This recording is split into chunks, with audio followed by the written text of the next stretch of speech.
3 October 2024 महाराष्ट्राच्या इतिहासात सुवर्णाक्षरांनी लिहावा असा हा दिवस। आजच्याच दिवशी आपल्या माय मराठीला मिळाला अभिजात भाषेचा सर्वोच्च सन्मान। केंद्र सरकारने आमच्या मराठी भाषेला अभिजात भाषेच दर्जा दिला आहे। माननीय पंतप्रधान नरेंद्र मोदीजी यांच्या अध्यक्षतेखाली केंद्रीय मंत्रिमंडळानं मराठी भाषेला अभिजात भाषा म्हणून राजमान्यता दिली। या मान्यतेमुळे 2200 वर्षांच्या परंपरेला, संत साहित्याला, कविवर्यांपासून लोककवींपर्यंतच्या वारशाला मिळाला सर्वोच्च मान।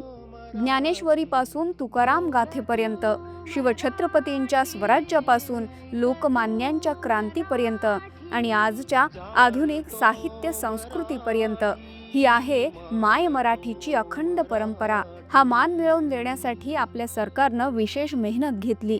म्हणूनच आज मराठी जन अभिमानाने म्हणतात, जय महाराष्ट्र।